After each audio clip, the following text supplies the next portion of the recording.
It's January 8th, Elizabeth's birthday. Also, it's exactly 9 years since her dad, Tom, died. Elizabeth is sitting in her cold room, crying. She hears footsteps outside her room. Her mom, Annika, knocks on the door. Elizabeth? Sweetie? Can I come in? She asks from outside the door. Elizabeth doesn't answer her mom.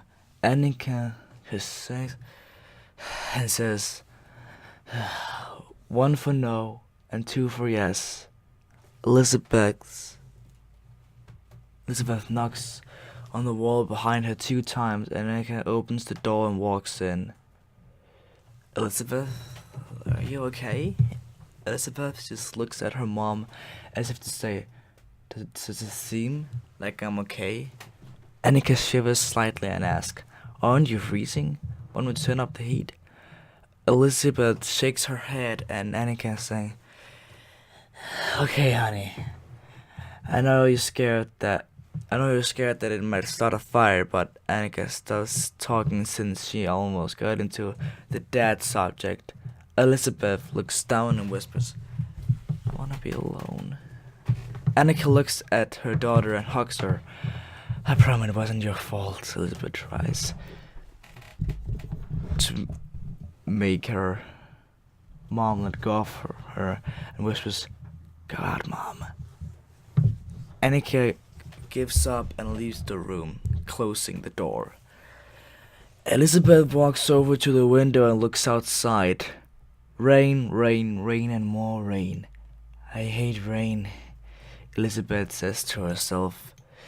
She keeps talking to herself until her mom yells from downstairs, I'm going to drive to work, honey. Elizabeth knocks 2 times on the wall next to her, and she hears her mom leave the house. When Elizabeth looks outside the window again, she sees her mom drive away. Elizabeth walks over to her bed and lays down. She stares at the poster with a polar bear on it. After some minutes, Elizabeth falls asleep.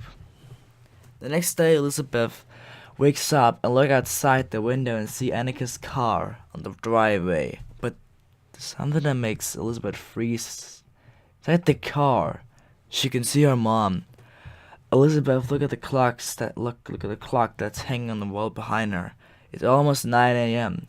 Elizabeth Ryan runs out of her room, and runs to the door. She doesn't even bother putting on a jacket or shoes. She just runs outside and over to her mom's car. Outside it's snowing. Elizabeth loves snow normally, but not this one time. When Elizabeth reaches the car and opens the door, she sees her mom, blue from freezing, and her eyes are just staring forward. Elizabeth reaches over to Annika. Mom? Are you okay? She asks in a worried tone. No response. Elizabeth takes Annika's arm, but quickly lets go of it. Let go of it. Elizabeth stares at her mom for a second before she starts to cry. Mom? Mom? Can you hear me? She says as she starts to cough. Still no response. Elizabeth grabs her mom's arm and tries to pull Annika out of the car, which she regrets the second after when she hears a loud snap.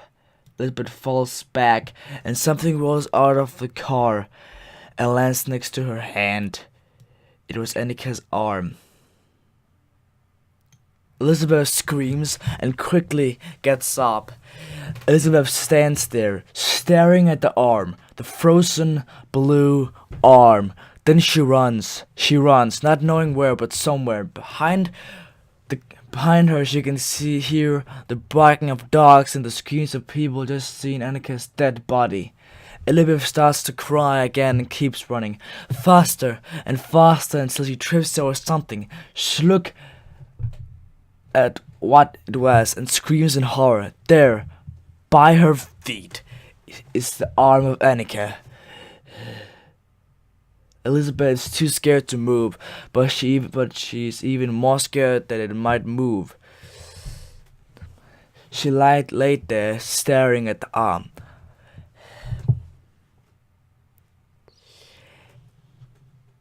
3 days later, Elizabeth's blue frozen body is found.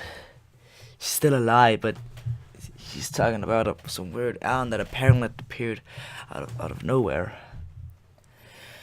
Elizabeth was placed with a new family, a loving couple, Mr. and Mrs. Anderson, who has 2 kids. Both are boys and both are younger than Elizabeth. Jerry, the youngest boy, is 5 years old, and the oldest one, George, is 8 years old.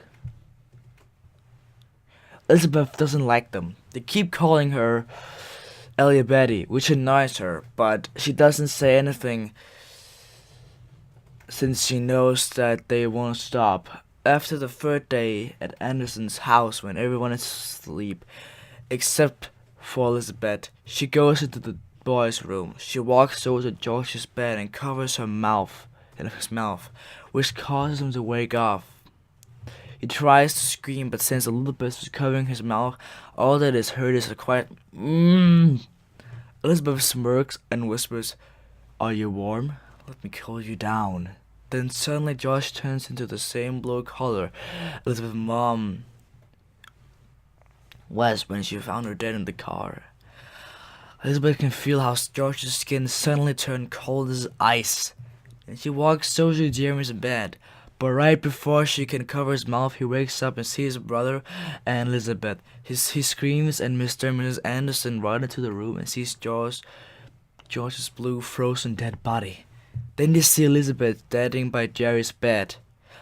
"Get out of our house, Elizabeth!" Mr. Anderson yells, and Mr. Anderson runs over to George. "George, honey," she says in a scared tone. Elizabeth slowly turns around and stares at Mr. Anderson. He slowly turns into the same blue color as his son and falls to the floor. Mr. Anderson stares at Elizabeth in horror and screams. Jerry cries, "Daddy?" Elizabeth turns around and looks at Jerry with a face expression that just looks cold. Miss Anderson is unable to move, and just standing there, staring at Elizabeth. Jerry looks at Elizabeth with horror in her eyes. I'm freezing. "Mom," he says before he falls out of his bed. Blue. Elizabeth turns around and looks at Mr. Anderson. She just takes a slow step towards her and whispers, "Wanna join them?" Mr. Anderson doesn't say anything. She just nods slowly and unsurely. Elizabeth smirks and the room gets colder.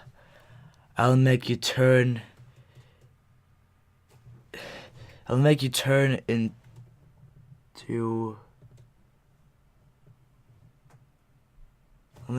into bangs, she says. Mr. Anderson looks at Elizabeth, both confused and scared. "Bang? As in ice?" she says. Elizabeth nods and the room gets even colder. Mr. Anderson starts to shake and falls to the ground with a plane. Mr. Anderson has now turned into ice, just like Elizabeth said.